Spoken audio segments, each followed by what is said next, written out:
वत्तुखिज़त तिल-कायनात वल-मआज़िफ़, और फरमाया कि घर घर में जो है वो गाने वालियां और आलाते मौसीकी होंगे, और जब ये चीजें घर में आ जाएंगी फरमाया फिर लोगों पर मुसीबतें डाल दी जाएंगी। आज कौन सा घर है जो इस चीज से महफूज रह गया हो? इल्ला माशाअल्लाह, अल्लाह जिनको तौफीक दे, वरना घर घर तो क्या, आज तो हर शख्स की जेब भी आलाते मौसीकी से गूंज रही है। ये 6 इंच की स्क्रीन जो हमें पकड़ा दी गई, इसके बहुत सारे फवायद हैं, मैं उनकी नफी नहीं करता, लेकिन कौम तरबियत ना रखने की वजह से फवायद को क्या हासिल करना था, हम तो नुकसान को ही अपनी जेब में डाल दिया। और आज मसाजिद में भी ये आवाज गूंजने लगी। हमें इन चीजों का लिहाज रखना चाहिए।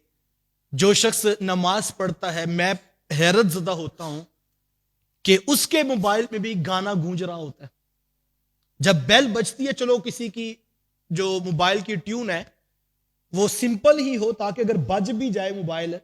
उसकी घंटी की आवाज दौरान नमाज भी आए तो कम से कम शर्मिंदगी तो ना हो। लेकिन ऐसे ऐसे सख्त जो है वो जुमले ट्यून के अंदर मौजूद होते हैं, और पता नहीं क्या नशा होता है कि इंसान अपने नफ्स का इतना पुजारी बन जाता है, अपने नफ्स के अंदर इतना जो है वो गिरफ्तार हो चुका है कि उसकी हर ख्वाहिश को ही कबूल करता जा रहा है। मैं कहता हूं गुनाह करना बहुत बड़ा गुनाह है, लेकिन ऐसा गुनाह करना कि जिससे और भी फितने में मुब्तला हो जाए, उससे भी बड़ा गुनाह है। देखिए, गुनाह नहीं करना चाहिए, गुनाह से बचने चाहिए, लेकिन कम से कम हम पहले अपने गुनाह को लिमिटाइज कर सकते हैं कि मैं और आप देखें कि ये गुनाह, बाज लोग ये गाड़ियों में बैठते हैं, पब्लिक प्लेस पे बैठे होते हैं, तो वहां भी ऊंची आवाज के साथ वो गाने और फोश जो है वो मनाजिर देखना ही अपनी जिंदगी का जो है वो मिशन समझते हैं। तो इंसान सर पटकने को दिल करता है कि मियां तुमने गुनाह ही करना है तो किसी दूसरे को तो फितने में मुब्तला ना करो।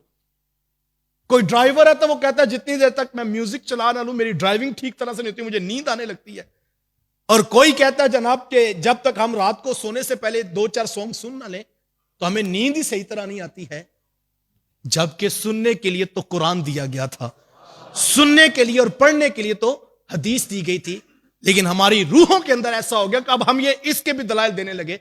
कि मौसीकी रूह की ग़िज़ा होती है, लिहाजा हमें जो है वो इसकी बड़ी जरूरत है, इसके बगैर तो गुज़र औक़ात नहीं होता। और मैं ये कहता हूं, ये जो अगर हम इन चीजों को अच्छी तरह इस्तेमाल करें,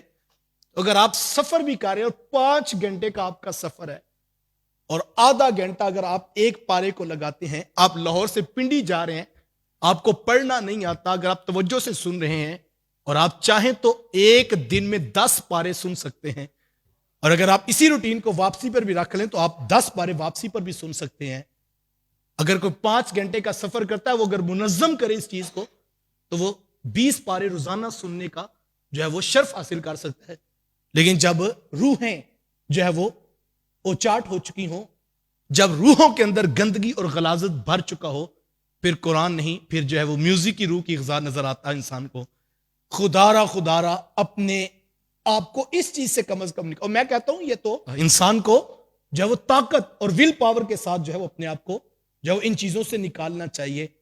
और अगर ऐसा नहीं करेगा तो हदीस सुन लीजिए, अल्लाह के रसूल सल्लल्लाहु अलैहि वसल्लम ने फरमाया जिसने फोहश कलाम सुना, कल क़यामत के दिन सीसा पिघलाकर उसके कानों में डाला जाएगा।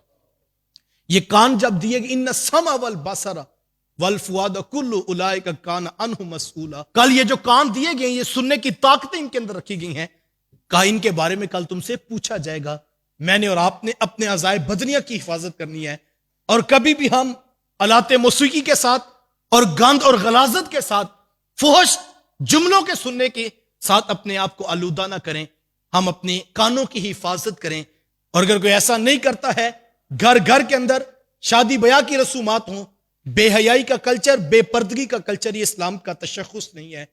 इस्लाम हया का दीन है, और इस्लाम अपने मानने वालों को हया की ही तालीम देता है। और हुजूर अलैहि सलाम ने वाज़े फरमाया मुझे आलाते मौसीकी तोड़ने के लिए मबूस पेश किया गया है, मुझे भेजा इसलिए गया है कि मैं आलाते मौसीकी को तोड़ दूं, और ये मेरी जिंदगी का मिशन है। हुजूर का फरमान हमें ये बता रहा है कि हमने इन चीजों से अपने आप को निकालना है। लेकिन अगर हम इसके दिलदादा हो चुके हैं और हमें ये चीजें नशा देने लगती हैं, तो फिर मुझे और आपको अपना मुहासबा करना चाहिए कि बीमारी इतनी सरायत कर गई है कि अब हम बीमारी के भी दलाइल ही देते हुए नजर आते हैं। وہ کیسا بد نصیب بیمار ہے